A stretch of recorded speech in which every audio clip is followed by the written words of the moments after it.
Bom dia a todos.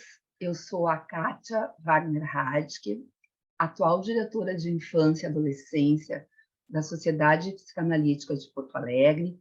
E antes de nós iniciarmos efetivamente o nosso simpósio, eu gostaria de solicitar que todos os participantes fossem na barra abaixo da tela, clicassem no globinho e escolhessem o seu idioma preferido, porque como vamos ter a tradução simultânea, para não atrapalhar a escuta de ninguém.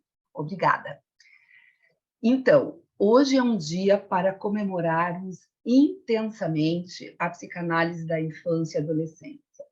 A presença da doutora Diane Abraham aqui na Sociedade Psicanalítica de Porto Alegre enriquece-nos muito e nos traz uma imensa alegria.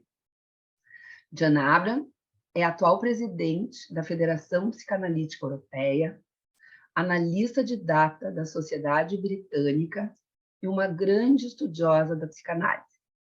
Autora do Dicionário de Winnicott e de vários outros artigos científicos, hoje nos dá a honra de podermos ouvi-la aqui no nosso simpósio e, além da alegria de podermos ouvi-la, estamos lançando, em parceria com a editora Dubinense, a primeira tradução do seu mais novo livro, imperdível, O Objeto Sobrevivente, a qual, até o dia de hoje, só era encontrado no seu original em inglês.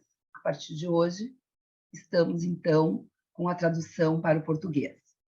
A Diretoria de Infância e Adolescência da SPPA sente uma enorme alegria por podermos estar tendo Diane Abraham compartilhando conosco seus aprofundamentos de conceitos, sobretudo da obra de Winnicott, bem como nos dará o prazer de ouvirmos alguns de seus conceitos originais, nascidos em sua vasta experiência teórico-clínica, conceitos como a sobrevivência intrapsíquica do objeto interno e o complexo de Frankenstein, dentre outros, certamente nos causará um importante avanço teórico-clínico. Teremos o prazer de poder discutir com Diane Abraham vários de seus conceitos e de seus aprofundamentos. Eu gostaria de agradecer imensamente aos colegas que fazem parte da Comissão de Infância e Adolescência da SPPA e que muito se esforçaram para que possamos ter um excelente simpósio. Adriana Pires, Clarissa Momba, Denise Steibel, Josênia Munhoz, Magali Fischer, Mary Wolf e Vitor Mardini, o meu muito obrigada. Logo mais, a nossa presidente, Maria Cristina Vasconcelos, terá a palavra e, na sequência, a nossa diretora de publicações, Regina Klarmann, oficialmente fará o lançamento do livro em português de Diane Abraham.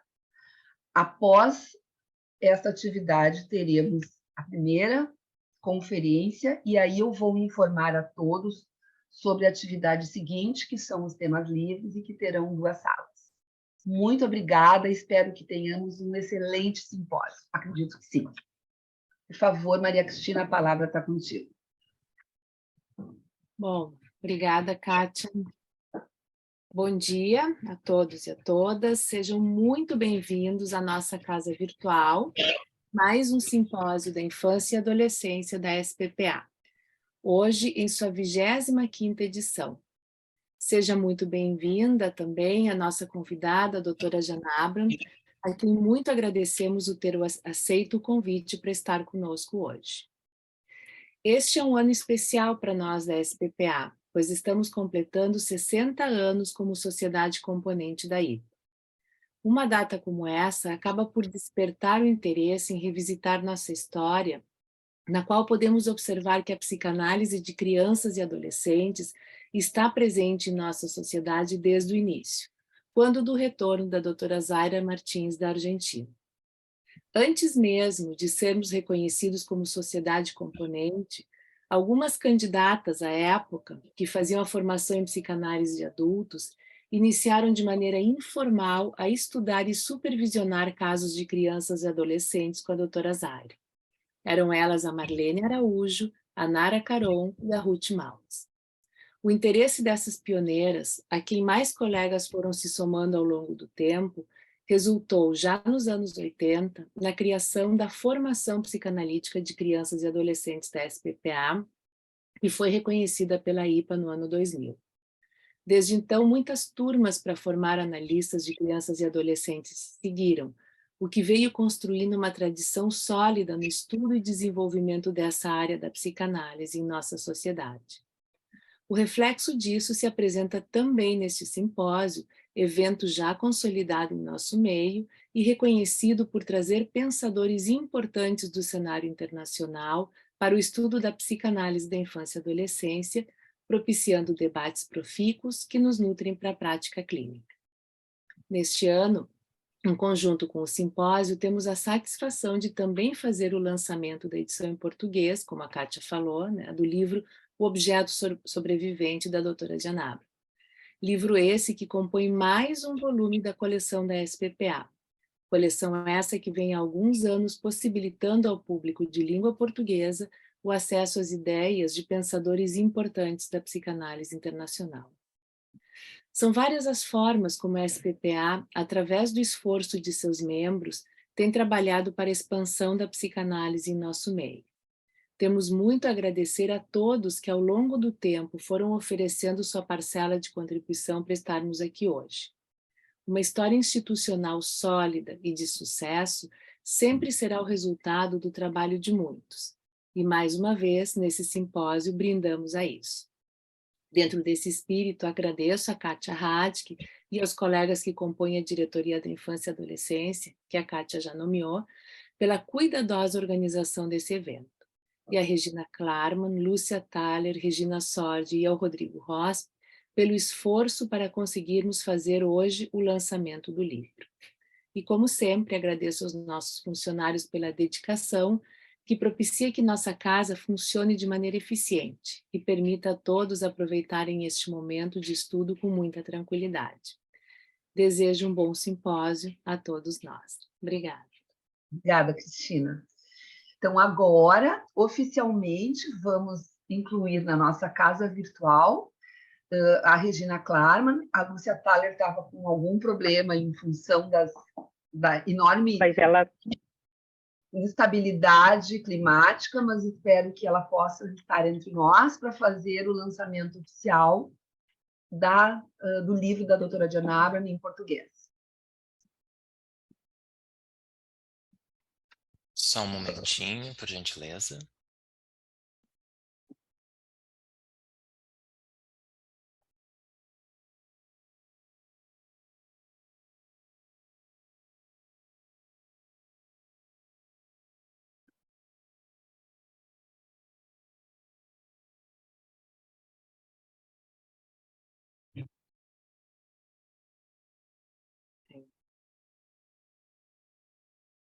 Oi, Regina.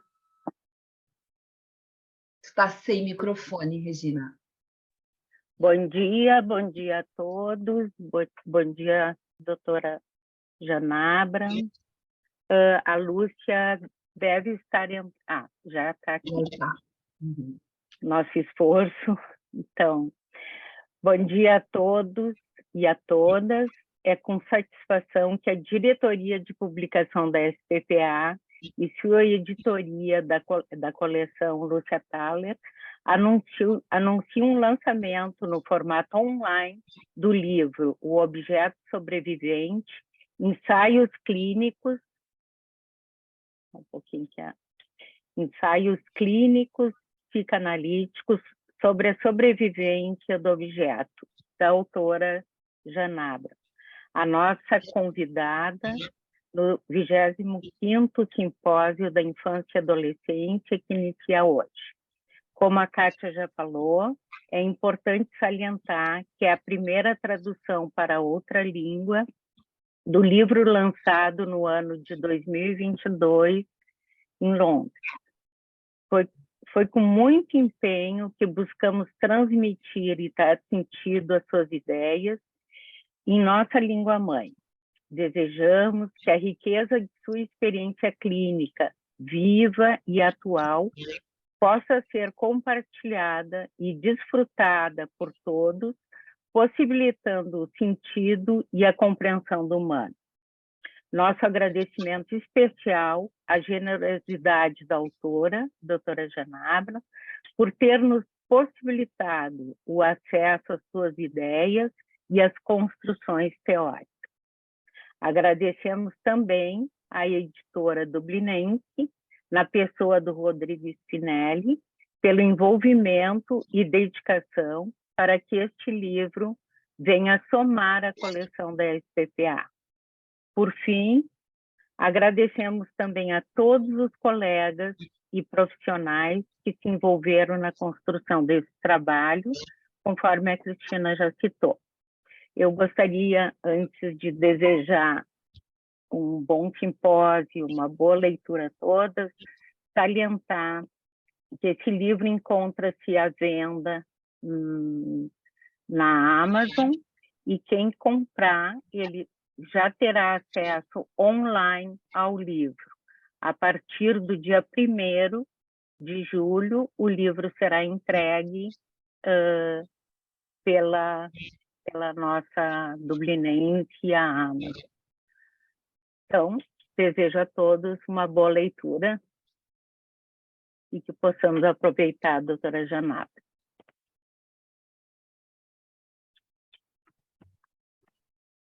Bom, Regina, talvez seja importante salientar quando teremos o livro em mãos. Neste momento... Dia 1º de julho.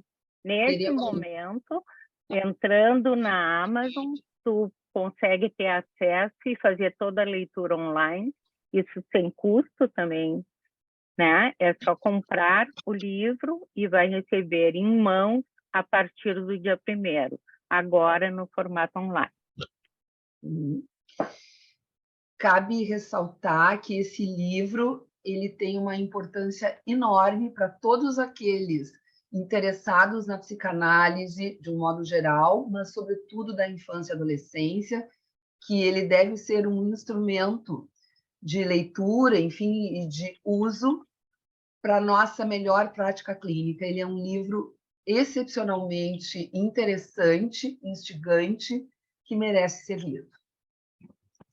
Então, novamente, agradecemos à doutora Genabra pela generosidade de nos permitir a tradução e o acesso amplo na língua portuguesa ao seu último livro.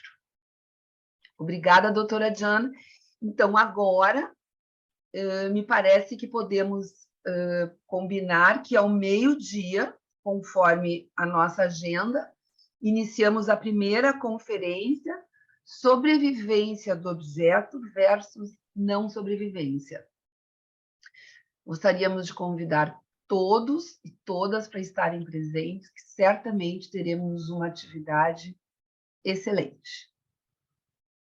Então, ao meio-dia, doutora Jan, contamos com a sua presença para que a senhora possa, então, nos oportunizar conhecer um pouco mais dos seus conhecimentos e dos seus conceitos.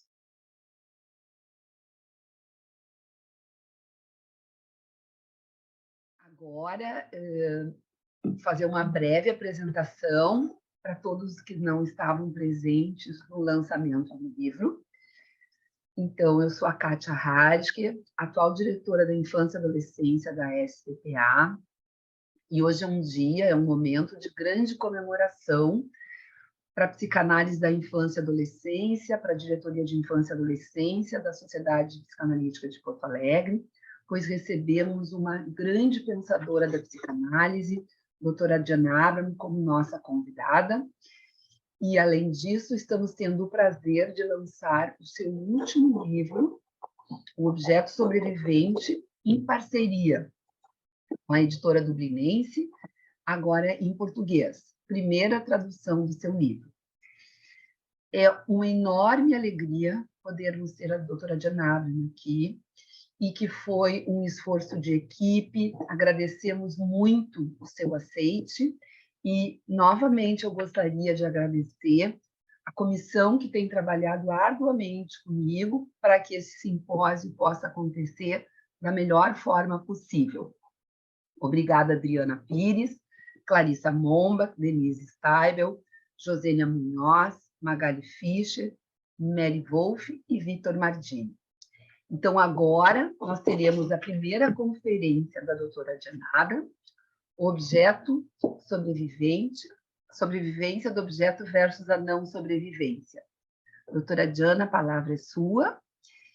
Posteriormente, todos aqueles que tiverem interesse em poder colaborar, trazer questões, eu peço que, por favor, apertem no Raise Hand para que, posteriormente, possam ser chamados à tela. Obrigada, que tenhamos uma ótima atividade.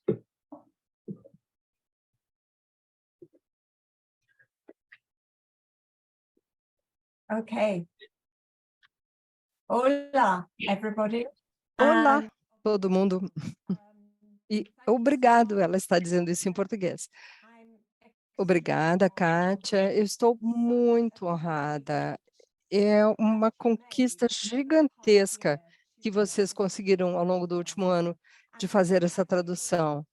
E eu me sinto muito honrada, porque é uma surpresa, de uma certa forma, que vocês têm interesse e acham que é relevante o que vocês conseguiram fazer em Porto Alegre.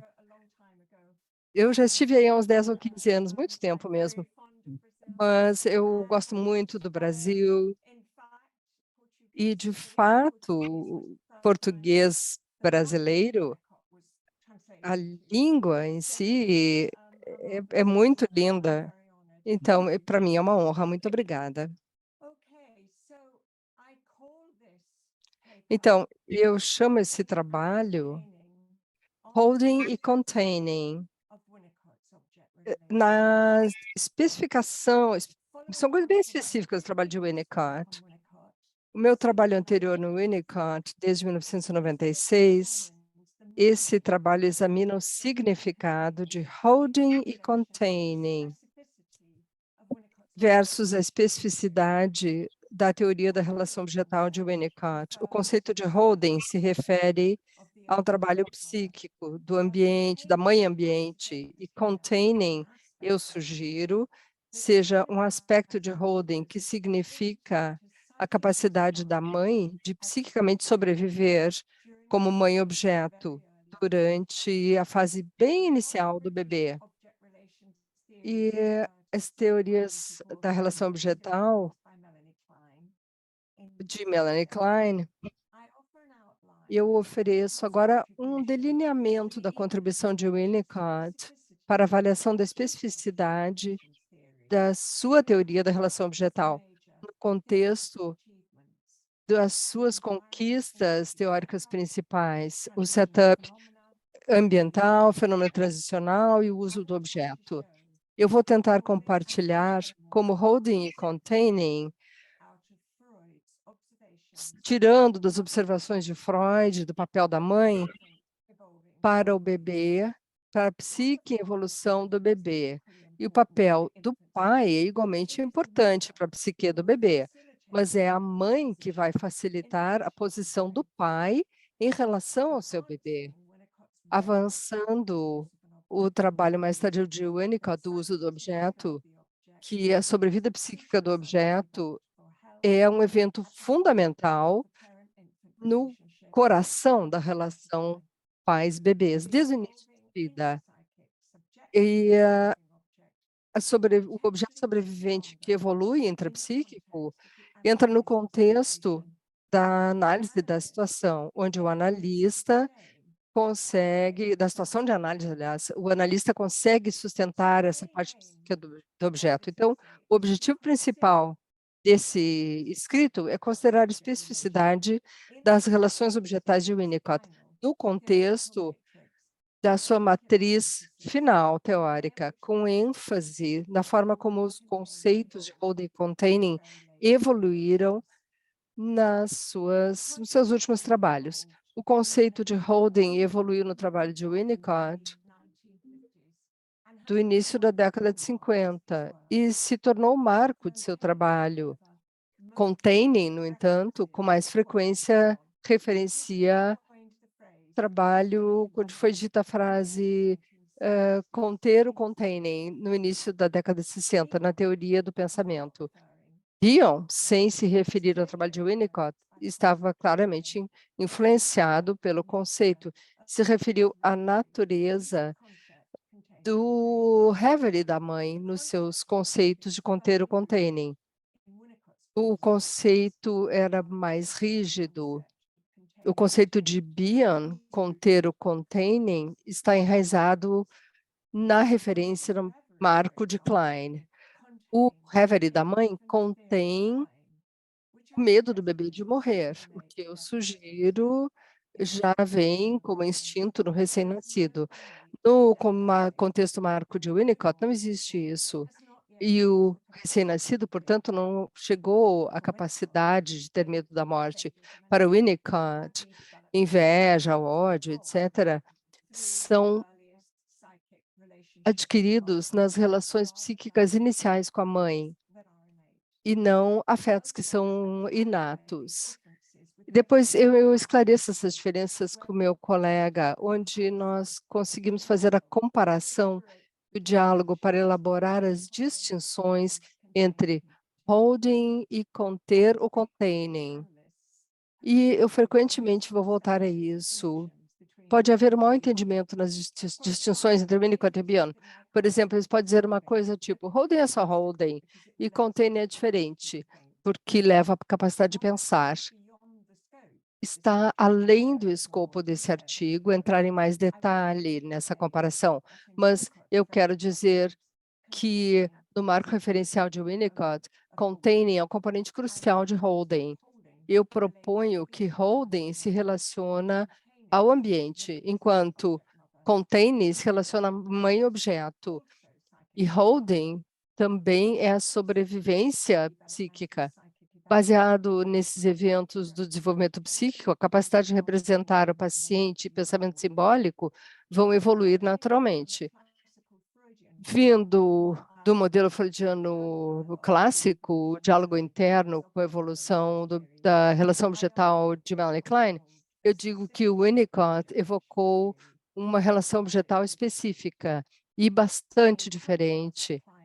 Por outro lado, Klein fala sobre o poder de ódio inato e inveja, e o Winnicott, por sua vez, identifica o corpo psíquico é muito mais poderoso e nas tendências herdadas pelo bebê. E coisas psíquicas estão enraizadas no corpo psíquico da mãe. O Winnicott não usa esse termo, corpo psíquico, eu estou chamando assim. O processo da gestação, que culmina no ato do nascimento, vai motivar o desejo da mãe de descobrir as necessidades do bebê e adaptar a elas através de uma identificação profunda com dependência do bebê e o desamparo do bebê. Depois do nascimento, a psique que habita o soma se desenvolve com o holding da mãe e apresentando questões fisiológicas e psíquicas. A miríade de tarefas da mãe para conhecer o bebê, que com todas as preocupações, necessariamente incluem o pai na mente da mãe, o que será inconscientemente transmitido para o bebê como uma integração na psique do bebê. Essa fase inicial da mãe, que está no processo de ser uma mãe, ser mãe, e o bebê fundamentalmente constitui o momento mais íntimo da relação humana-objetal. Seguindo esse desacordo com Freud e o conceito do instinto de morte, Winnicott delineou um processo de 5 passos para ver o movimento intrapsíquico da relação primordial de objetal.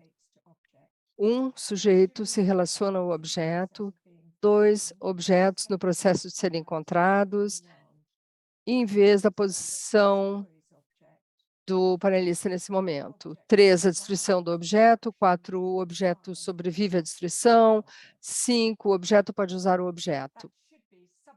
Isso deveria ser, o sujeito pode usar o objeto no texto. Eu previamente sugeri que a identificação desse processo, o Winnicott cria uma teoria alternativa para a pulsão de morte, onde é fundamental para a aquisição da capacidade de conseguir o que leva a uma capacidade de holding.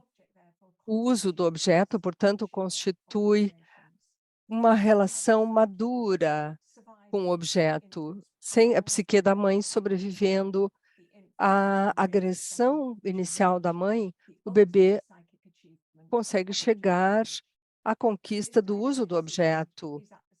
E isso está no centro da psique. Eu propus que, ao definir esse momento, o Winnicott inicia o conceito do objeto sobrevivente intrapsíquico versus o não sobrevivente, o sobrevivente versus o não sobrevivente. Eu sugiro que a sobrevida psíquica do objeto constitui uma especificidade da relação objetal de Winnicott, que está no coração do seu paradigma psicanalítico. Portanto, em paralelo com uma relação boa pais-bebês, a natureza da psicanálise da ação terapêutica emana a capacidade de fazer o holding e conter as ideias do analistas antes de que interpretações transferenciais possam ter significado. O analista contendo, fazendo holding do nível da psique, tanto o analista quanto analisando, através de alterações psíquicas, sem isso não seria possível. Agora, uma palavra sobre a teoria da relação objetal. Rapidamente, o termo é bastante ubíquo, uma categoria de vários desenvolvimentos teóricos na psicanálise.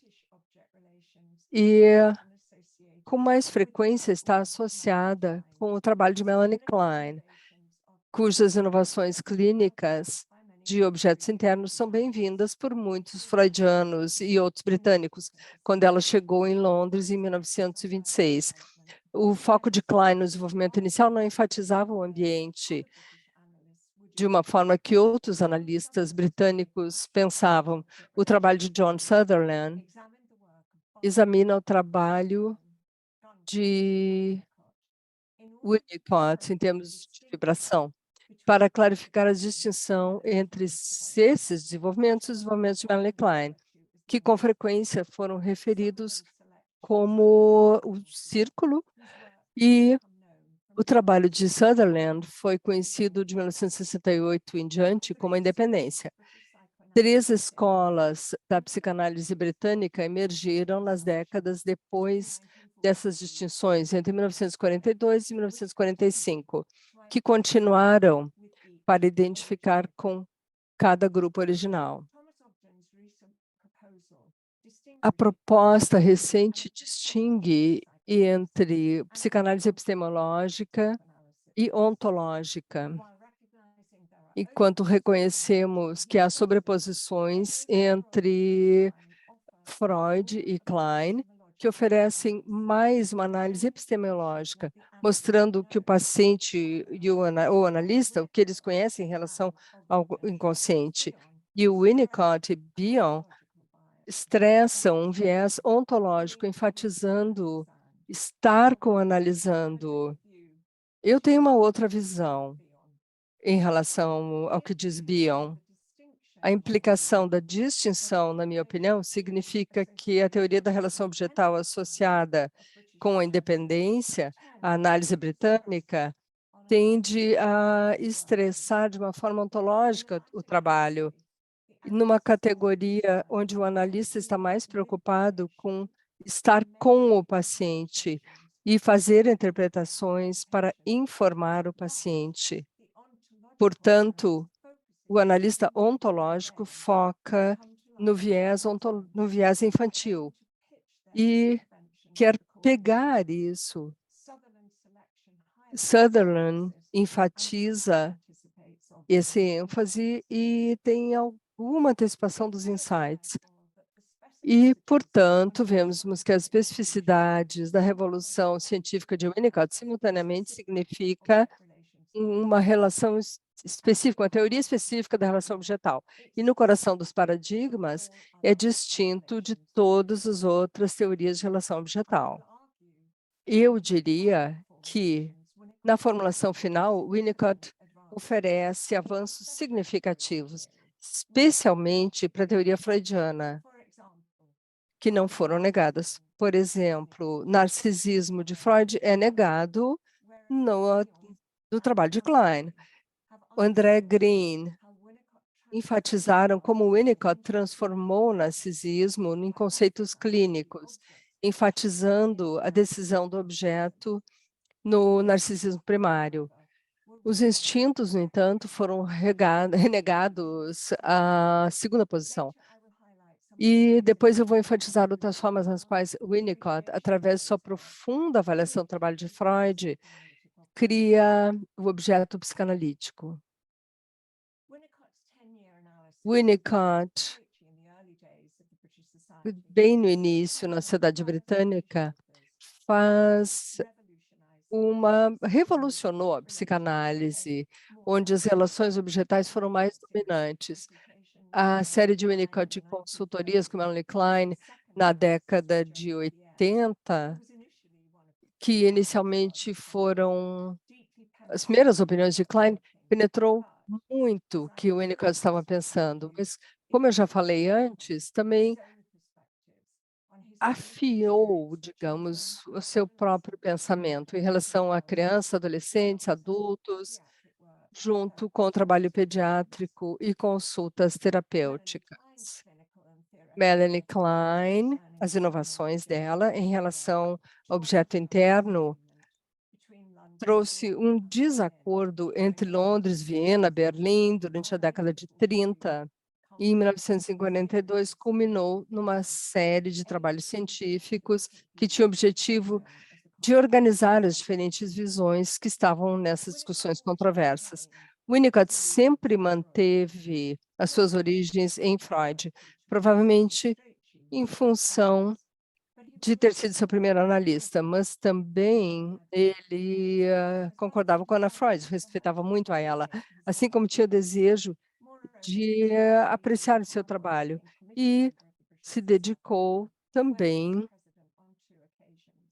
Ele foi presidente em 2 ocasiões na sociedade. Apesar das inovações clínicas e o uso original da linguagem, que levou a alguma confusão, como em Nova York em 1966, ele estava muito preocupado de não ser visto como negando o trabalho de Freud. Winnicott, lendo Freud, não tem nada como o bebê. Winnicott lia Freud. Vamos imaginar que Winnicott sentou para ler Freud como culminação.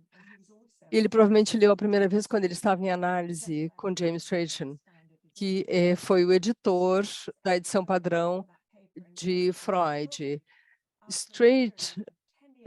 James Strachey, dizia que, depois pegando a discussão das hipóteses teóricas gerais implícitas em seus achados clínicos, tal discussão começou no projeto de 1895, não publicado durante a vida de Freud, e continuou no capítulo 7 da interpretação dos sonhos.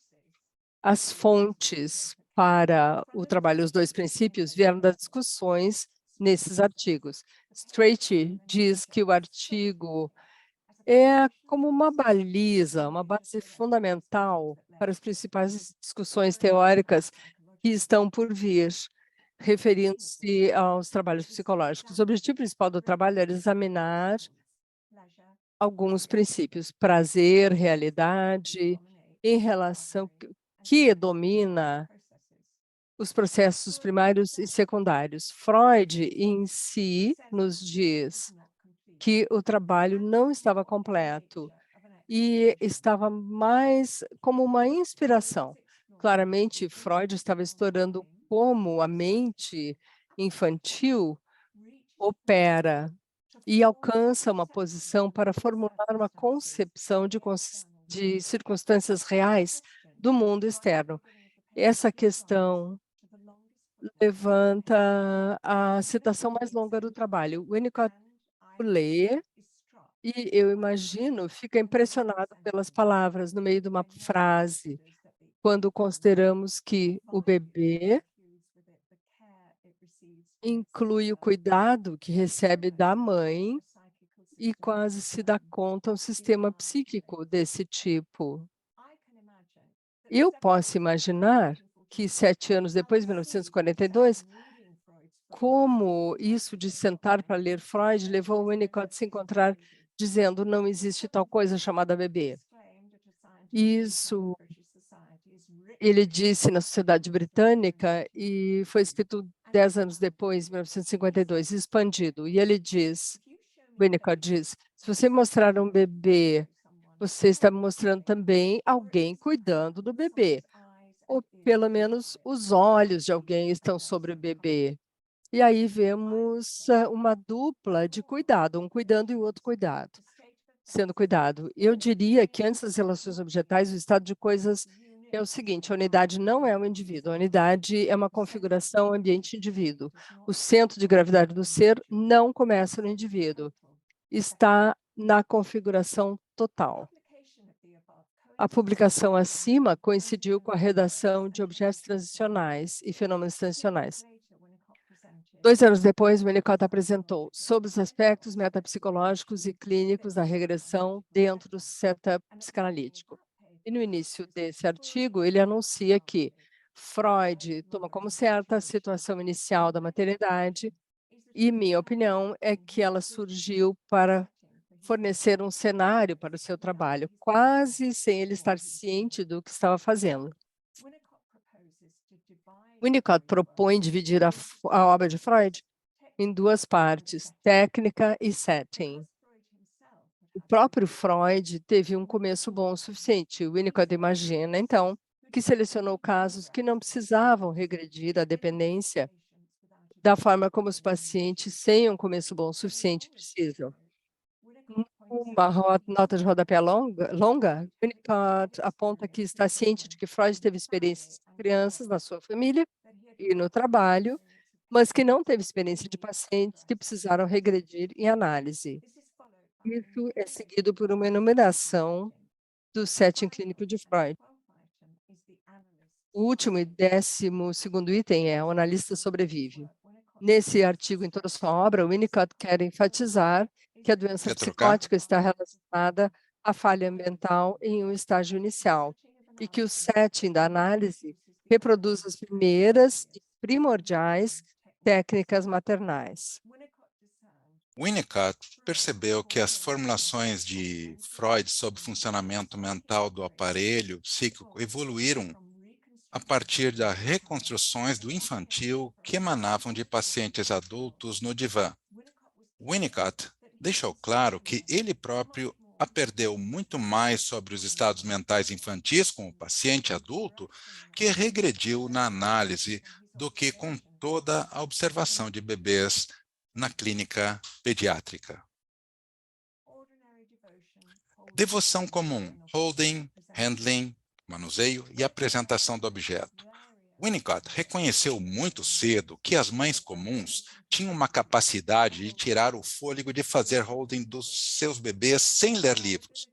Sua capacidade, supôs ele, era fundamentada em um conhecimento baseado em sua devoção que lhes permitia se voltar física e psiquicamente para as necessidades do bebê desde o início. Ele insistia que não era um instinto maternal, pelo contrário, era um conhecimento transmitido por suas mães quando elas eram bebês. Essa característica histórica da psique significava que a mãe poderia se identificar intuitivamente com o estado de desamparo do seu bebê, ecoando a noção de Hilflosigkeit de Freud. A preocupação materna primária, sugeriu Winnicott em 1956, era um estado mental especializado na mulher que estava no final da gravidez se preparando para dar à luz. Ele até sugeriu que esse estado mental poderia ser visto como uma condição psiquiátrica, não fosse o fato da gravidez. Mais tarde, ele avança esse conceito propondo a noção de um integrado na organização do ego, que constitui o pai na mente da mãe. Eu propus a noção de um integrado paterno, semelhante, mas distintamente diferente do outro do objeto de Green. Muito antes da concepção, a mulher já criou o objeto em função do seio facilitador da mãe que anuncia ao seu recém-nascido: venha ao mundo com criatividade, crie o mundo, apenas o que você criar terá significado para você. O mundo está sob seu controle. Se o bebê pudesse usar palavras naquele momento, diria para sua mãe devotada e generosa: era isto que eu precisava. Até este momento, eu não sabia que precisava disto. Agora recebi isto e me sinto poderoso e que posso conseguir o que precisar quando precisar. Devo ser Deus. Essa ilusão de onipotência está na raiz do self e emana da primeira mamada teórica. A continuidade do ser, devido à capacidade da mãe de ajustar suas respostas às necessidades do bebê, leva o bebê a ser capaz de viver criativamente em um mundo de objetos que são percebidos objetivamente. As complexas camadas de provisão da mãe para seu bebê através do holding e containing são inestimáveis e farão toda a diferença entre saúde e doença para o bebê no processo de se tornar uma criança. Holding protege de insultos psicológicos e considera a acessibilidade epidérmica do bebê, sensibilidade a cair e a falta de conhecimento do bebê quanto à existência de qualquer coisa que não ele próprio. A criança se sente bem e experimenta uma mãe ambiente durante as fases tranquilas e contentes. Mas quando o bebê se sente agitado ou excitado, a mãe é percebida diferente.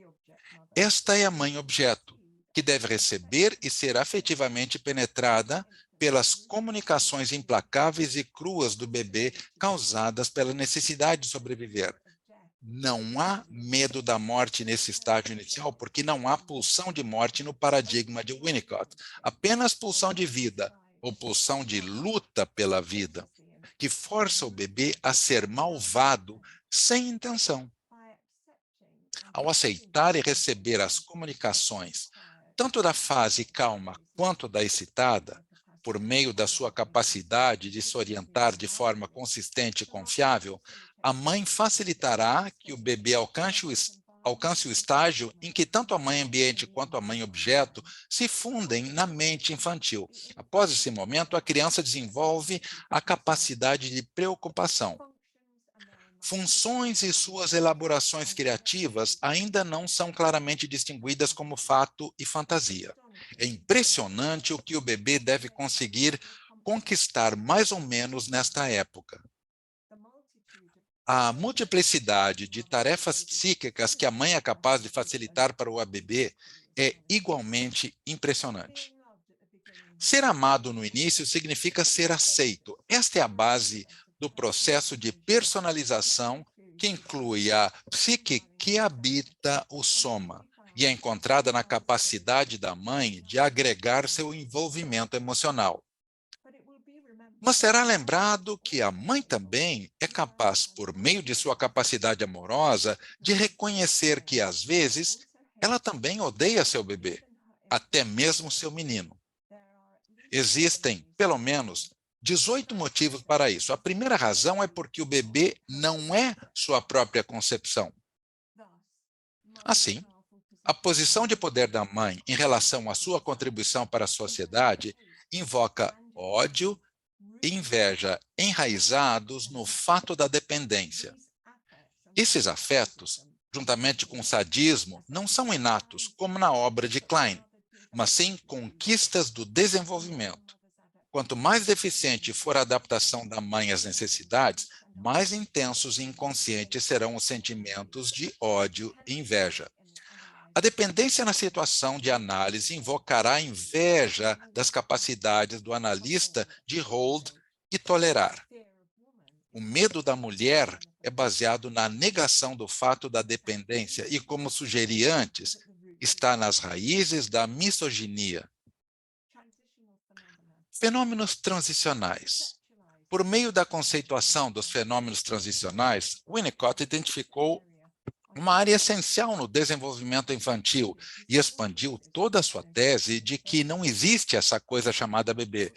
A localização da cultura, do ser e da criatividade emanam da relação diádica em que mãe e bebê criam o mundo.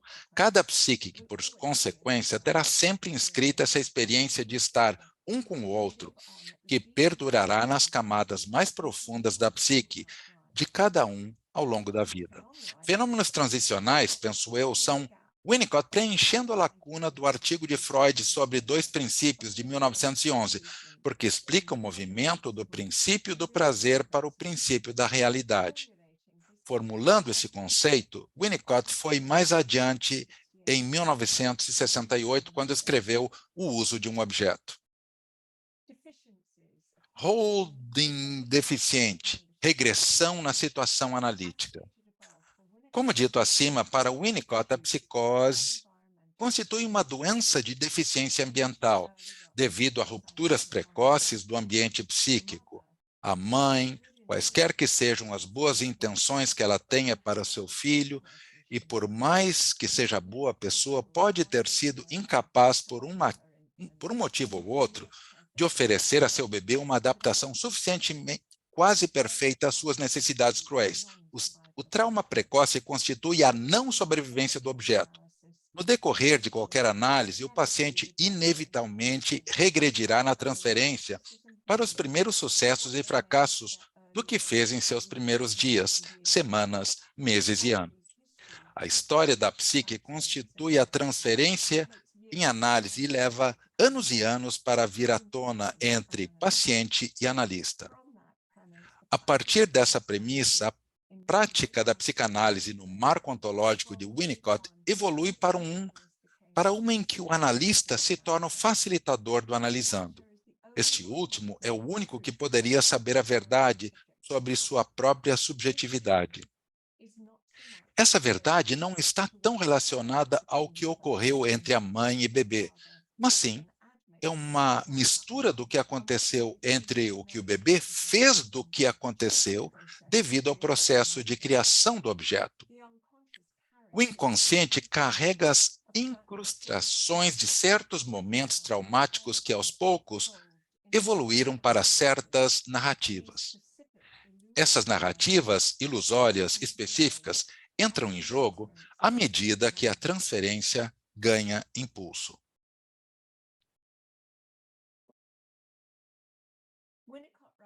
Winnicott escrevendo para Bion.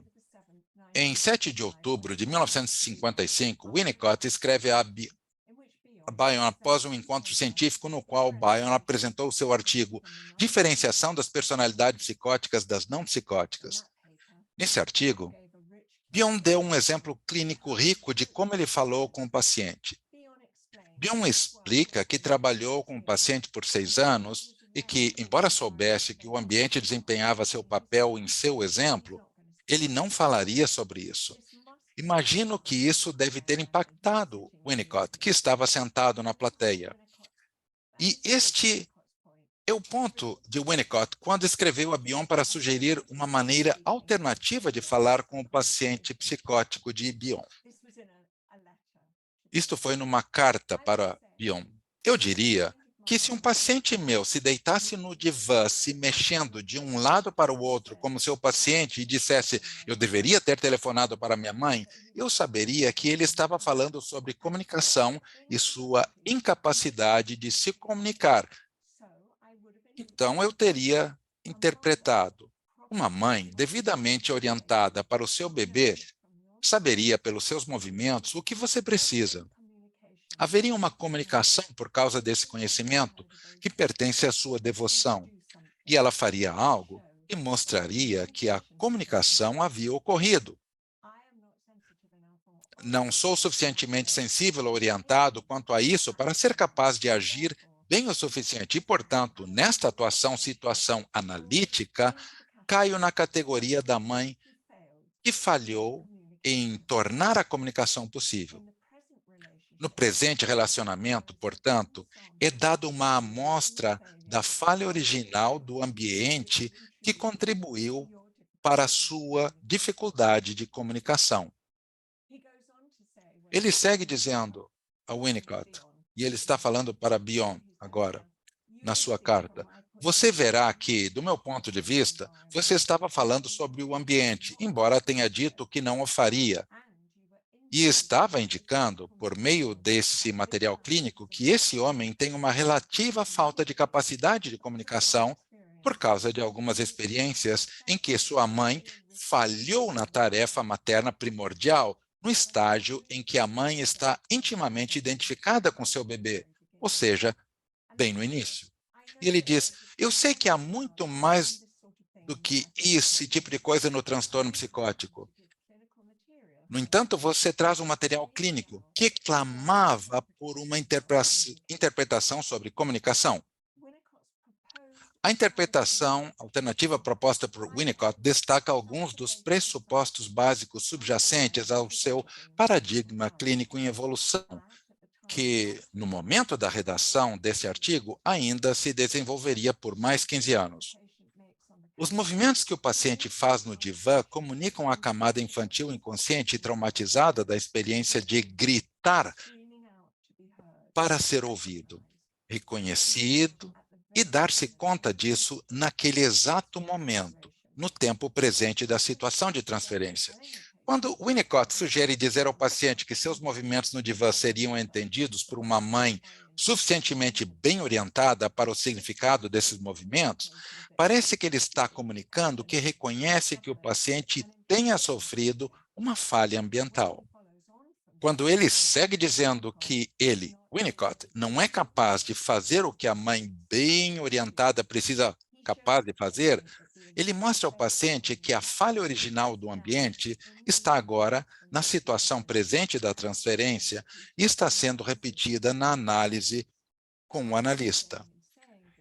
Acho que o objetivo dele ao dizer isso é destacar a criança traumatizada inconsciente dentro do paciente adulto, gritando por socorro.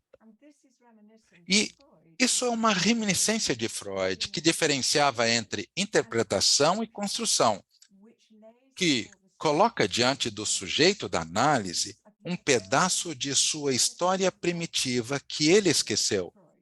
Entre aspas, Freud disse. Embora Winnicott chamasse de interpretação, o objetivo pretendido era comunicar ao paciente que ele, como seu analista, era capaz de reconhecer uma verdade histórica sobre o passado que havia sido dissociada devido a um trauma psíquico precoce causado pela falha original do ambiente psíquico. E agora, na análise, a falha original é absolutamente parte integrante da situação de transferência. Isso está relacionado à teoria do trauma de Winnicott e ao medo do colapso.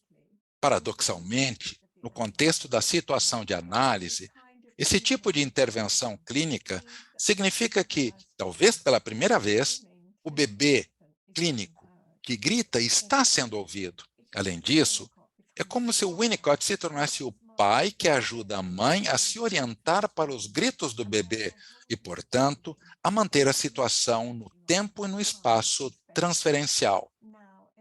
Agora, no tempo presente da transferência, uma amostra do fracasso original é revivida por meio da regressão e da singularidade do setting analítico que incorpora funções maternas e paternas. As raízes da psicose e dos estados psicóticos, para Winnicott, têm origem em rupturas da continuidade do ser. O medo de um colapso no futuro é baseado no colapso que já ocorreu antes que a criança real pudesse discernir o eu do não eu. ao paciente em um determinado momento da análise, precisa ser dito que o medo do colapso futuro é baseado no colapso original. Para o paciente psicótico ou borderline, a capacidade de brincar na relação analítica é severamente limitada. E quando o paciente não pode brincar, então o analista tem que esperar e fazer outra coisa. O paciente que não consegue brincar pode desenvolver uma transferência delirante, e acho que é isso um pouco do que Winnicott queria dizer em sua carta para Bion em 1955. Desejo transmitir como o conceito winnicottiano de holding and containing inclui todos os ingredientes necessários para o crescimento psíquico que a mãe oferece ao bebê para o resto de sua vida psíquica. É por isso que não existe a camada infantil no paradigma clínico de Winnicott. Há sempre uma relação pai, mãe, bebê. Bom, eu percebo, eu não sei, Kátia, se vocês querem eu passe para o final. Como a senhora entender ser melhor. Estamos aqui gostando muito de lhe escutar. Thank you. Oh, muito obrigada, muito obrigado. Bom, porque eu acho que vai levar mais uns 10 minutos, mais ou menos, está bem assim? Sim, perfeito. Okay, great. Muito bem. Bom, então agora eu vou para o corpo da mãe. A situação setting frame analytics. Winnicott diz: a tendência à integração é auxiliada por dois conjuntos de experiências. A técnica de cuidado com o bebê, onde este é mantido aquecido, manuseado e banhado, e embalado e nomeado, e também as vivências agudas, instintivas, que tendem a fazer a coalizão da personalidade a partir de dentro. A sexualidade infantil está presente no paradigma de Winnicott, mas as extensões dele enfatizam a área de desenvolvimento psíquico que precedeu a sexualidade infantil freudiana. Sem o mínimo ambiental, o sujeito nunca será capaz de viver no mundo dos objetos reais. O paradoxo essencial, no início da vida, deve ser aceito e não resolvido. Assim, ele elaborou a metapsicologia de Freud, definindo os detalhes do desenvolvimento psíquico primordial. O setting analítico realmente representa o corpo da mãe e inclui seus órgãos internos.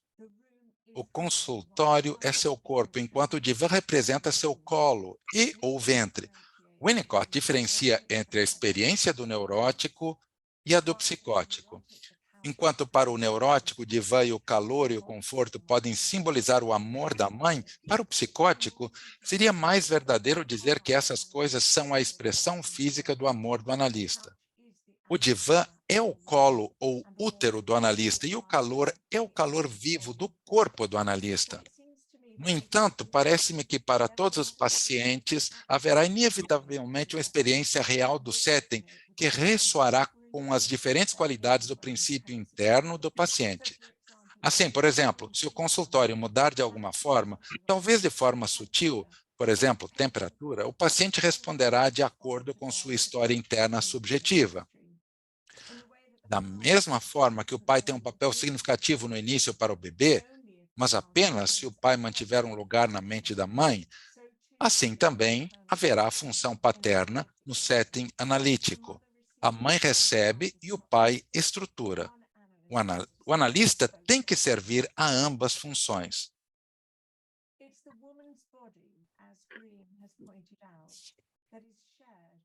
É o corpo da mulher, como já foi dito por Green, que é compartilhado pelo recém-nascido e pelo pai de forma mais íntima. Embora o pai possa muitas vezes estar intimamente envolvido no cuidado do bebê, ele não terá tido a experiência da concepção e do parto. Isso, de acordo com Green, o torna incompetente. A amamentação também é algo para o qual ele não está equipado. Assim, o corpo real da mãe é um lembrete de que ambos os parceiros foram dependentes de uma mulher para sua existência física no mundo. Esse fato da dependência instiga um medo da mulher associado ao medo do reconhecimento do fato da dependência. Parece decorrer, portanto, o corpo da mulher representa a matriz psíquica universal para todos, independente de sua identidade sexual. Todos nós vivemos em um útero, viemos de um útero e nascemos de uma mulher. Esse é um fato indiscutível. A questão-chave está associada à diferença que isso faz em nossa psique. Como todos nós traduzimos a maneira como fomos segurados e manuseados em um momento de nosso crescimento em que éramos absolutamente dependentes de uma mulher, Winnicott propõe que o problema central para o ser humano não era primariamente a psicossexualidade, como era para Freud, nem a pulsão de morte, como para Klein, e sim o fato da dependência. Essa observação mudou o foco da psicanálise para o relacionamento psíquico inicial. A subjetividade, nesse paradigma, inscreve-se com a mãe. Não é tanto o ambiente psíquico, mas a natureza da relação entre mãe e seu recém-nascido. Como eu disse, a sobrevivência psíquica do objeto está no cerne do paradigma clínico teórico de Winnicott, no qual ele indica que o papel da mãe molda a psique nascente e não os instintos. Agora vamos dissecar a sequência, diz Winnicott. O objeto se relaciona ao objeto. O bebê não sabe da tensão profunda da mulher e entrar na fase de dependência. Isso é constituído na concepção e num estágio bastante precoce. Número 2, o objeto está no processo de ser encontrado, em vez de colocado no mundo. O bebê, as necessidades do bebê são preenchidas pela mãe. E aí há uma preocupação do pai na mente da mãe. O psique do bebê fica como integrado potencial. Isso leva a uma consciência do objeto. 3, o objeto é uma raiz repetida e não integrada. As necessidades infantis com destruição contínua do objeto. É um processo necessário, descrevendo a atividade externa da mãe. 4, o objeto sobrevive. A capacidade sustentada da mãe de tolerar as demandas infinitas do bebê tem uma preocupação materna, com frequência, uma essência da continuidade de ser. 5, o sujeito pode usar o objeto. Então, a mãe objeto e a mãe ambiente se fundem e dão ao bebê a impressão que tem duas mães, em função da sobrevivência constante do objeto. E agora o bebê consegue ver que ambas as mães são uma, na verdade. Agora eu vou tentar mostrar a minha interpretação do uso do objeto de Winnicott. Quando Winnicott escreve que o sujeito diz eu te destruí, e o objeto recebe essa comunicação, eu sugiro que há um objeto subjetivo sobrevivente intrapsíquico. Esse momento específico, essa sequência da relação objetal, implica a criação de um objeto intrapsíquico que tem a experiência, que vivenciou a sobrevivência do objeto, que, por outro lado, contribuiu à porção subjetiva do bebê de ter sobrevivido. A parte-chave da sequência é que o objeto recebe a comunicação, que é o número 4 ali. Isso, a mãe que é capaz de receber o bebê, a destruição amorosa do bebê, que constitui a sobrevivência do objeto.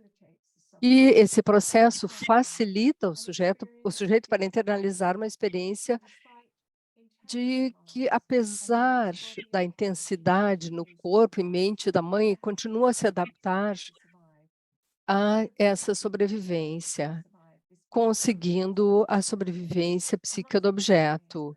Isso tem que ser sustentado por muito tempo, onde há muitas mudanças. E esse processo continua em diferentes níveis, em cada um dos momentos, porque, mais especialmente na idade adulta, que esperamos que continue. Agora, deixe-me resumir. O objeto sobrevivente intrapsíquico que sobrevive mostra a habilidade da mãe de sobreviver às demandas cruéis do bebê. E confiabilidade isso evolui em termos do objeto sobrevivente durante a fase de dependência relativa e em direção à independência. Esse objeto sobrevivente constitui um objeto subjetivo sobrevivente intrapsíquico e não há mais um objeto subjetivo no sentido do ambiente sustentado parental. O objeto intrapsíquico sobrevivente continua a evoluir na idade adulta e cresce, então, num objeto intrapsíquico sobrevivente em função de que essa pessoa continua a poder evoluir como pessoa, cuja vida progride.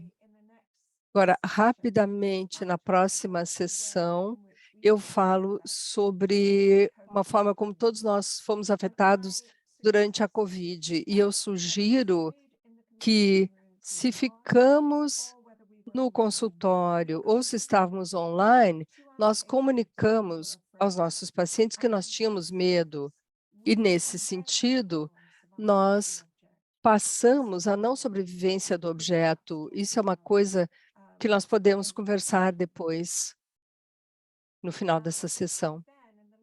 E, na última parte, eu me refiro ao paciente K, no capítulo 3 do objeto sobrevivente, onde eu me vi, depois da consulta, de consultar com um colega, eu discuti não continuar a trabalhar com esse paciente.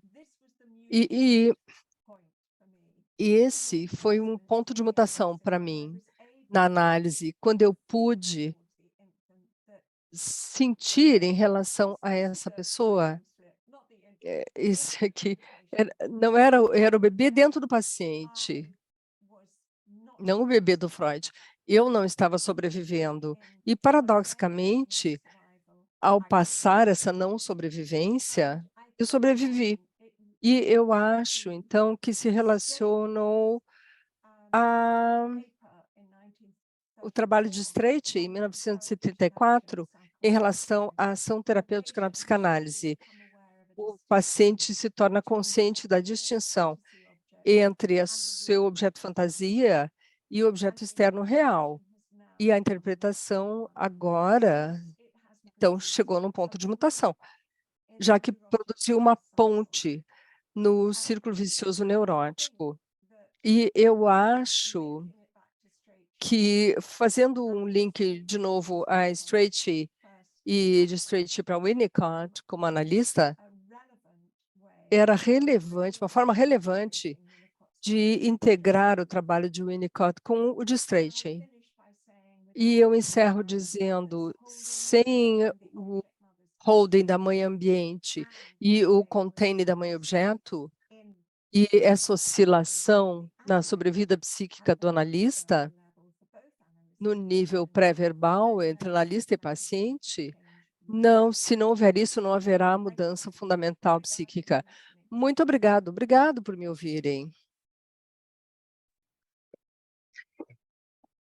Doutora Diana, obrigada. A senhora está sendo um presente para o nosso aniversário de 60 anos da SPPA. A sua integração conceitual dos vários paradigmas da psicanálise, feito de modo tão leve e ao mesmo tempo consistente, nos oferece uma grande abertura para o nosso pensar. A importância dos vínculos primitivos, que nós da SPPA cada vez temos pensado mais, questão do pai na mente da mãe, um aspecto ontológico tão importante na obra de Winnicott, são de uma imensa riqueza para nós. certamente temos muitas questões, né, muitas colocações para podermos pensar com a senhora, mas eu queria lhe agradecer muito, em nome da infância e adolescência, sobretudo a ênfase que a senhora nos traz sobre a sobrevivência do objeto e sobre o aspecto do infantil nos diferentes tempos cronológicos para todos nós, analistas de crianças, adolescentes e adultos. Obrigada. Agora, então, vou passar a palavra. Já temos alguns inscritos. Grayson, por favor, tu pode passar a tela o Dr. Paulo Favalli, Dr. Rudiero Levi e Dr. José Carlos Calice.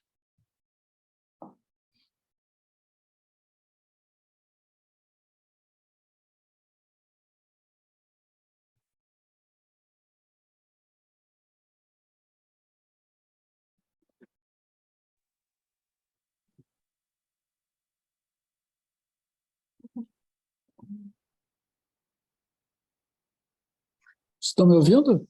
Estamos. Sim. Bom dia. Então, a ordem de inscrição é o Favalli, o Rudiero e o Calice. A palavra fica com vocês. Tá. Muito obrigado. Em primeiro lugar, agradeço a doutora Jeanne pela palestra tão esclarecedora, tão didática sobre essas ideias fascinantes do Winnicott, mas eu fico com uma questão relativamente simples, que me intriga já há bastante tempo, que se refere especificamente vamos dizer assim, o número 3, a terceira etapa, o terceiro momento nesse movimento ao uso do objeto, que é a destruição do objeto. O que me intriga é, afinal de contas, por que não se aproxima isso de uma ideia de uma pulsão inata de destruição do objeto. A questão da pulsão de morte tem gerado muita controvérsia e evoluiu o conceito desde que ele foi formulado pelo Freud em 1920. Uma das posições que, para mim, foi mais esclarecedora a respeito da ideia de pulsão de morte é como ela foi conceituada pelo Green. E o Green coloca exatamente isso, a pulsão de morte como expressão de uma recusa ao objeto, né? Ou a recusa à relação objetal, que ele denomina uma função desobjetalizante. E é isso que eu gostaria que a doutora Jeanne pudesse nos esclarecer como isso se diferencia ou se aproxima dessa ideia do Winnicott da destruição do objeto, quando o objeto lhe é apresentado. Jeanne, podemos ouvir os outros colegas ou tu preferes responder uma a uma? Well, let's see if there's a link. Bom, vamos ver se tem um link entre as perguntas. Rudiero. Bom, em primeiro lugar, Jeanne, é um prazer te ver, é um prazer te escutar, é um prazer te ter aqui na nossa sociedade. E como eu disse outro dia a outro convidado estrangeiro, será um prazer te receber presencialmente aqui na nossa sociedade para que a gente possa conviver, enfim, um pouco mais. E te agradecer pela conferência excelente e clara. Mas, assim, eu tenho entendido as contribuições do Winnicott e do Bion como as duas hélices helicoidais do DNA, onde as duas são essenciais à compreensão da ontogênese do indivíduo, da constituição do ser e da constituição do pensador. Tá? Por isso, eu gostaria de compreender melhor a tua restrição ao Bion no que diz respeito à psicanálise ontológica, conforme descrita pelo Ogden. Tá? Porque eu tenho a impressão que quando o Bion propõe, especialmente o Bion tardio, não o Bion inicial, tá? Que o analista deve tornar-se o paciente, para depois haver transformações de O em K, ele se refere justamente a transformações do emocional, do sensorial, do corporal ao psíquico, assim como acontece em Winnicott, embora a partir de caminhos e conceitos muito diferentes. Então, eu gostaria de entender melhor a tua restrição ao Bion no que diz respeito à psicanálise ontológica, como foi descrita pelo Ogden. Obrigado. Thomas Ogden, yeah. Thank you, Rogério. Obrigada, Rogério. Ouvimos mais uma questão. O que a senhora acha? Yes, okay, then. Pode ser. Boa tarde, Jen. Hello. Hi. É um enorme prazer te receber aqui na nossa sociedade também, né? Uma lástima que faz muito tempo, uma pandemia inteira, que não pudemos nos encontrar, né? E eu quero não só agradecer a rica conferência, né? Como chamar a atenção de que, como a Kátia disse, é um passeio pelas várias relações entre teorias e nuances ligadas à sobrevivência do objeto. Tá? A pergunta que eu quero te fazer é ligada ao teu conceito de objeto intrapsíquico sobrevivente, tá? E à técnica psicanalítica. Tá? Eu estou totalmente de acordo com esse conceito, tá? Inclusive, usando um outro referencial, eu escrevi uma coisa muito parecida que eu apresentei no Congresso da IPA de Buenos Aires há alguns anos atrás, tá? Porque eu acho que há um momento que as coisas da relação se tornam intrapsíquicas, tá? E eu acho que essa é a ideia que está no centro da tua ideia. A minha pergunta é se, neste momento, não há uma alteração da técnica psicanalítica necessária. Tá? Se nós temos pacientes que ainda não atingiram a constituição desse objeto, que tu chamas de objeto intrapsíquico sobrevivente, tá? Que eu coloquei naquele outro trabalho como o núcleo de confiança, tá? Se até nós chegarmos aí, nós não temos uma psicanálise necessariamente muito mais ontológica, tá? E, a partir daí, uma integração com uma psicanálise mais epistemológica. Tá? Essa é uma dúvida que eu fico com essa, até para a integração de duas coisas que não precisam ficar polarizadas, que não precisam ficar em disputa se existe uma psicanálise oposta à outra, né? Que eu acho que não é a situação. Mas quero te agradecer e manifestar o meu enorme prazer em te reencontrar, ainda que por aqui. Obrigada. Jan. Okay, so obrigada to all three of you. Thank you very much. Obrigado a todos vocês. É muito bom ver vocês, Rogério e José, porque recentemente nos encontramos. A pandemia nos separou todos bastante, mas esperamos nos encontrar novamente. Mas é bom encontrar com vocês, melhor do que nada, aqui virtualmente. Obrigado pelas perguntas. Eu vou começar com a pergunta, a primeira,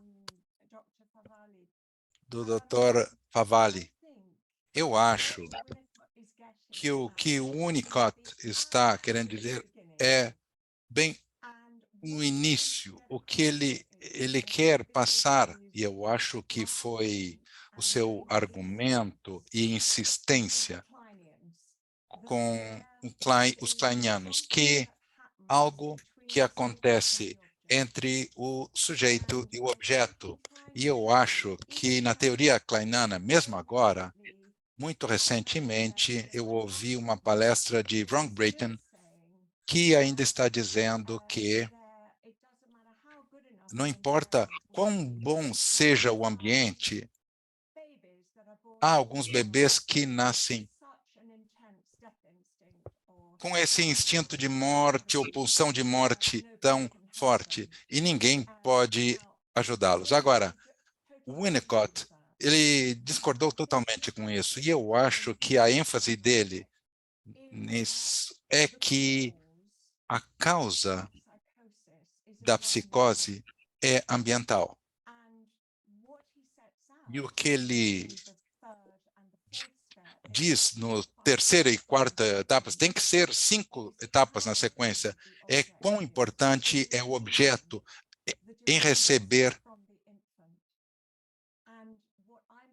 do bebê. E eu estou sugerindo, eu sinto que ele está inaugurando a noção do objeto sobrevivente intrapsíquico. E eu quero especificar, eu acho que tem um objeto específico que nunca foi nomeado antes, mas eu acho que era isso que ele estava implicando. Em outras palavras, objeto sobrevivente intrapsíquico é uma mistura do psique da mãe e do bebê. Então, essa ênfase na sobrevivência da mãe do objeto. Em Green, eu tenho que voltar e ler Green, porque eu acho, especialmente com relação no seu último trabalho, quando Green estava muito interessado no instinto de morte, e achava isso um conceito muito útil. Eu acho que para Winnicott era muito biológico e não fazia sentido. Essa destrutividade é uma agressão benigna, é uma necessidade que tem que ser atendida por uma mãe que está num estado de maturidade e exigindo uma grande quantidade. E o bebê não é intencionalmente assassino, porque a mãe, esse assassino não foi desenvolvido nele. Eu vejo a destrutividade como necessidade psíquica e a sobrevivência dessa alimentação psíquica e agressão psíquica é chave para o desenvolvimento da capacidade do bebê de distinguir entre eu e não eu. Então, estou ciente de o que eu acho precisa um contraste de comparação, que é logicamente o que eu estou configurando aqui no meu artigo. Então, agora eu posso passar para a pergunta do Rogério. De novo, eu acho que nós teríamos que voltar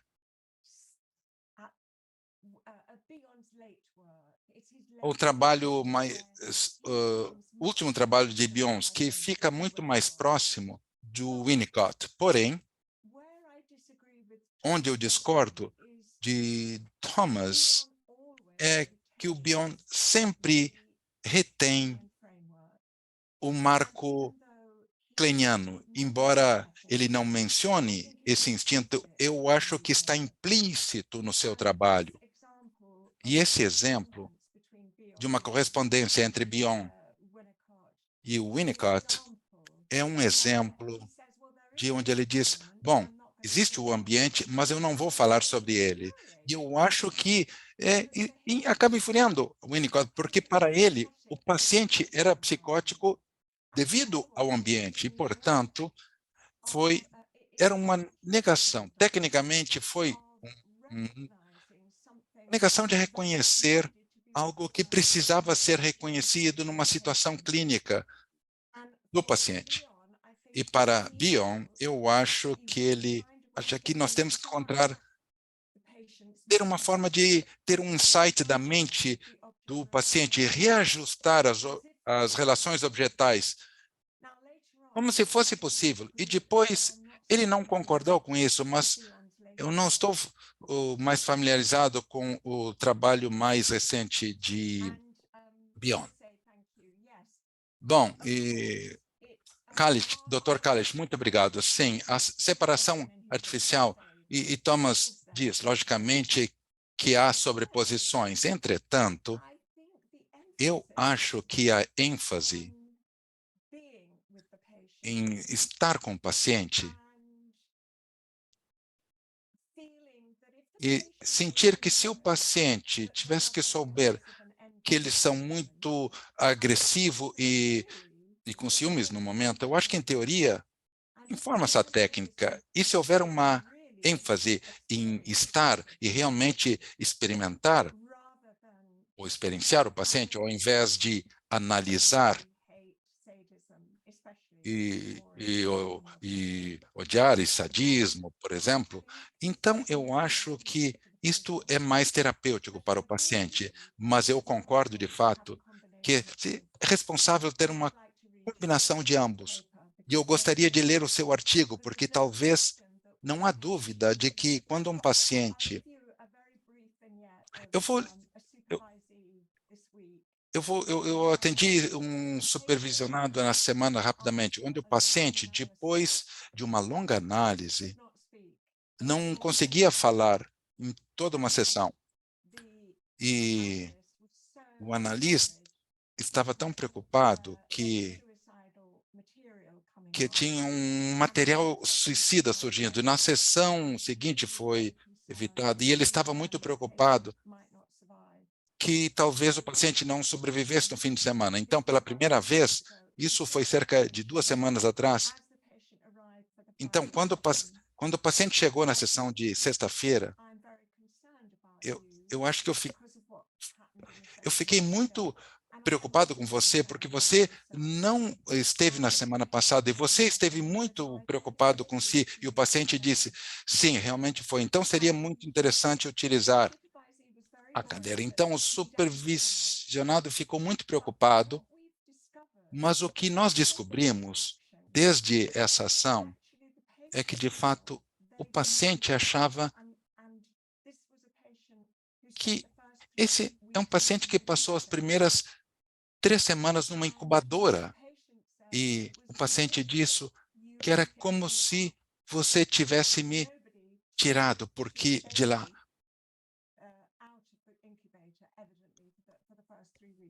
Porque ninguém tira um bebê de uma incubadora nas primeiras 3 semanas de vida da semana. Então, o paciente vinha pensando, com o paciente no divã, é como esse momento na sessão de quinta-feira foi uma regressão tão profunda para um ambiente mecânico e um ambiente sem objetos, onde o paciente estava se comunicando a necessidade para um objeto.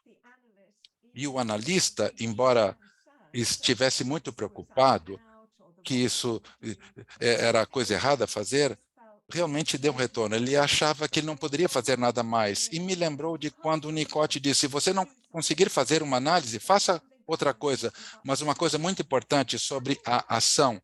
E aí você pode voltar para a análise depois de um período de tempo. Este é um exemplo, talvez, de onde eu acho que foi uma conquista, né, do analista para o paciente, e o paciente reconheceu isso. Bom, daqui a algumas semanas vamos ver o que vai acontecer. Mas isso lhes dá um exemplo?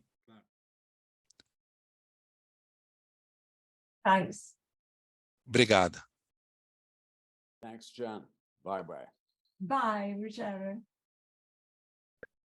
Obrigada às questões, porque deste modo temos a oportunidade de ouvir um pouquinho mais a doutora Diana Abram, nos trazendo sua forma de pensar na clínica, seus referenciais teóricos, enfim, maior abrangência ainda.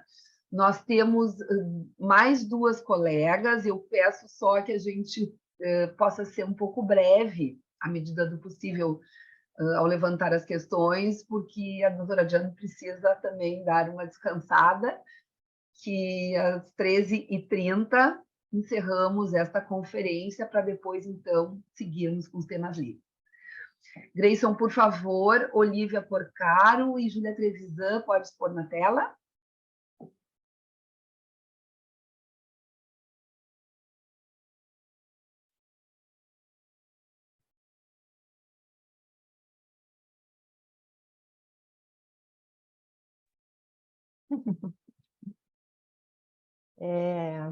Olá, eu gostaria muito de agradecer à Sociedade Psicanalítica de Porto Alegre pela oportunidade de ouvir a Janabra, que é sempre um prazer, e eu sempre fico muito presenteada com a forma como a Jan integra a obra de Winnicott e nos propõe novas reflexões. Jan, eu fiquei muito curiosa, pensando na questão da Covid, e você falou, né, que as restrições que a Covid nos impôs alimentaram, se eu entendi bem, né, o objeto não sobrevivente. Eu fiquei pensando se a gente poderia,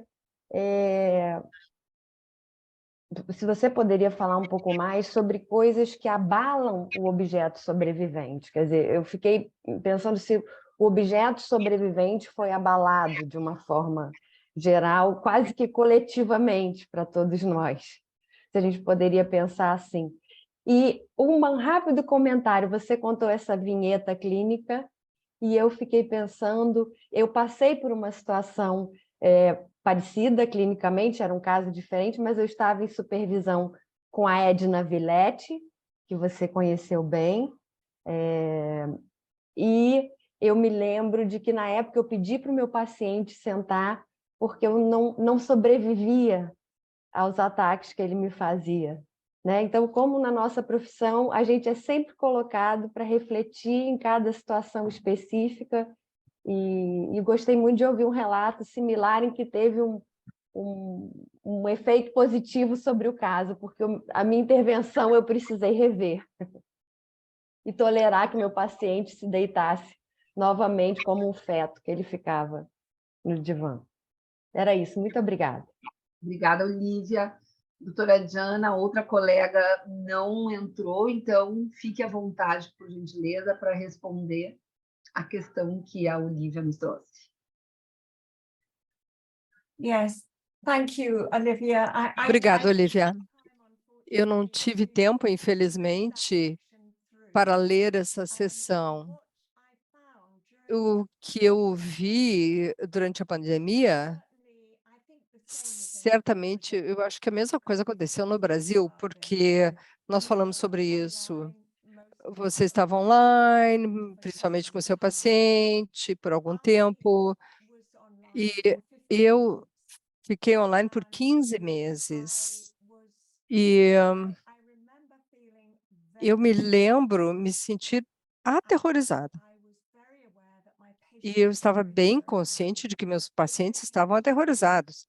Se eles viessem para o consultório, ficariam aterrorizados.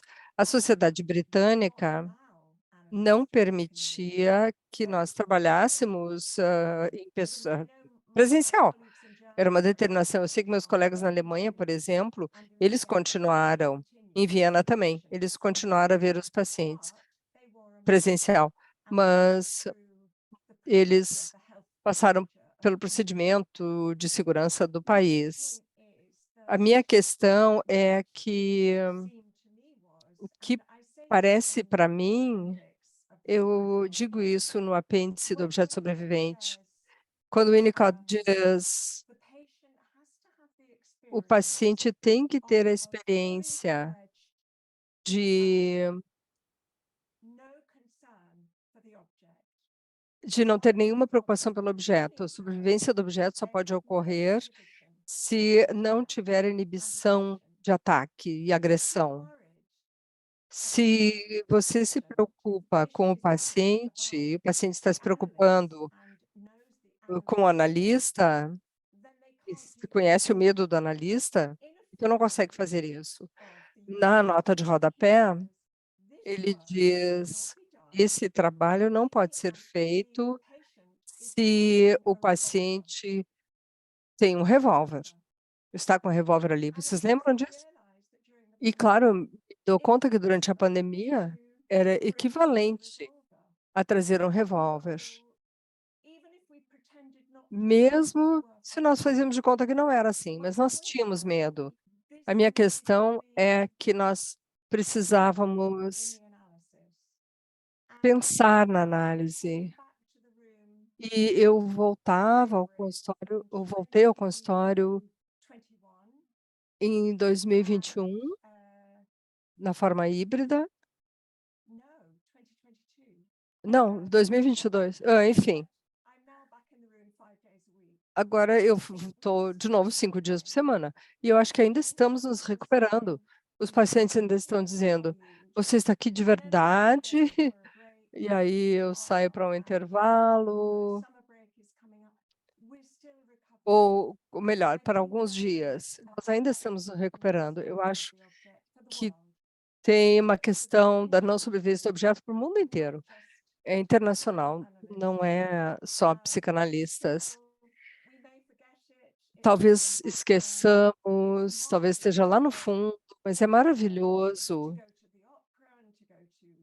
ir à ópera, ir a concertos, estar na rua, mas eu acho que o período de recuperação vai levar algum tempo, e certamente no consultório, para mim, e como analista, a recuperação está ocorrendo e eu posso sentir isso nos meus pacientes também.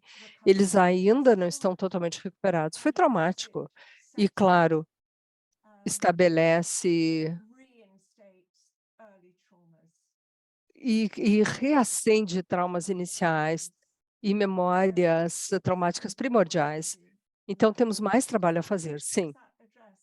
Eu respondi a sua pergunta? Obrigada, Olivia, obrigada.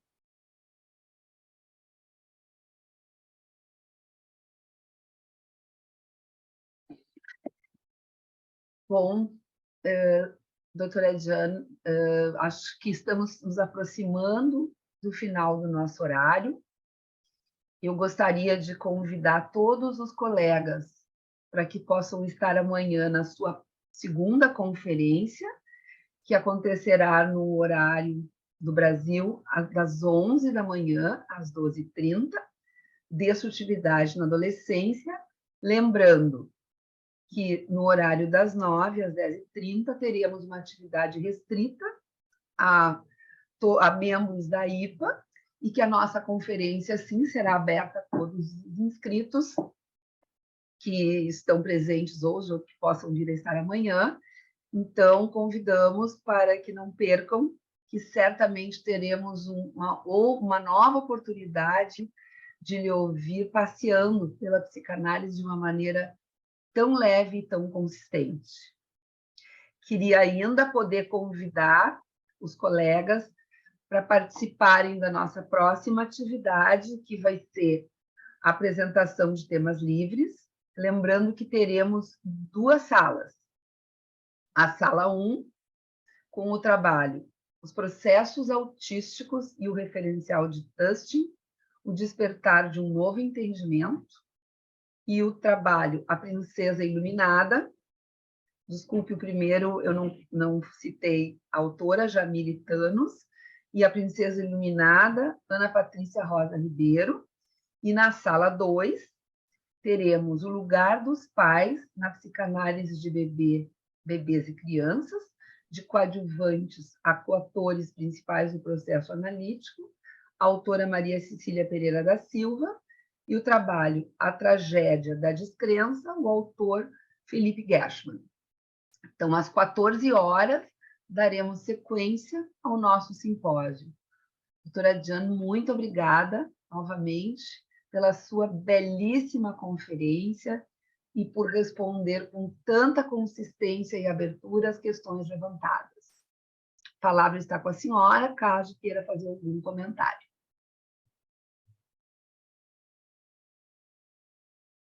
Thank you. Obrigada. Obrigada. Nós é que lhe dizemos obrigada. Até mais, então, e amanhã voltamos a lhe encontrar. Tenha uma boa tarde, um bom descanso e até amanhã. Thank you. Bye. Bye-bye. Bye. Bye.